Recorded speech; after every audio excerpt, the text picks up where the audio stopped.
We're visiting rescued wildlife this week on Studio 209. Studio 209. Every day, there are hundreds of wild animals suffering in captivity all around the world. This week on Studio 209, we're at the ARC 2000 Sanctuary in San Andreas, where those lucky enough to have been rescued by the Performing Animal Welfare Society have found a home.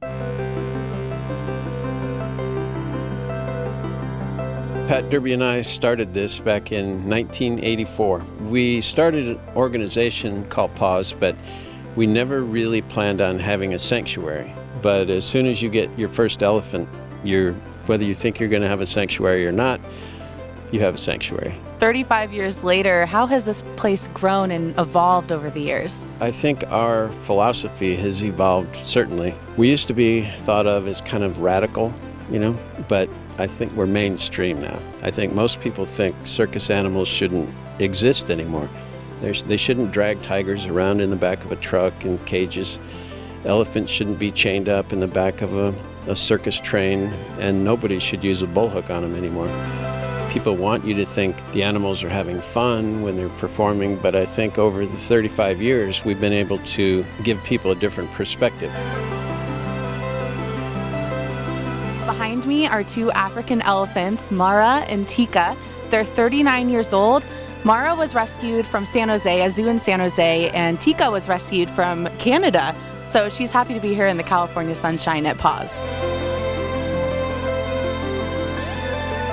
The sprawling 2,300-acre sanctuary isn't just home to elephants.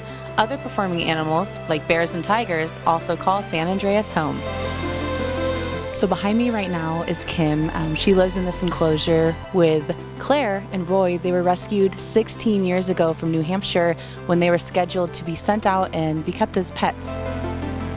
Tigers are one of the biggest problems. People think they're doing something good for tigers by having their picture taken or a selfie with a baby tiger. And it's probably, unfortunately, the worst thing you can do for a tiger. When you and Pat set out 35 years ago with this mission of helping animals, did you ever think that this is what would happen, and do you think you've achieved that goal that you originally set out with? I think we've achieved a lot. When we started, every zoo in California used bullhooks on their elephants, and now no zoos in California use bullhooks.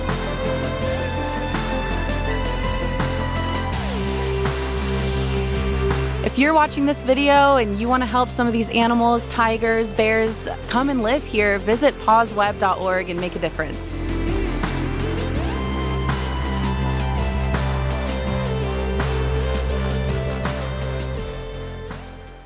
Well, guys, they say an elephant never forgets, and I truly hope that Mara and Tika never forget me, because I will never forget them. I had a blast at ARC 2000, hanging out with my PAWS peeps, getting up close and personal with lions, tigers, and bears, oh my. If you want to do that, you can head out to their open houses. They're having them on April 20th and May 11th. If you're interested, you can purchase tickets at pawsweb.org. Or you can just keep watching this episode over and over again. If you want to do that, head over to studio209.tv, catch this one and all other episodes, and make sure to subscribe to our dedicated YouTube channel. Also, follow us on Twitter, Instagram, and Facebook at 209 Magazine. So for all of us here at Studio 209, I'm Angelina Martin, and we'll see you next week.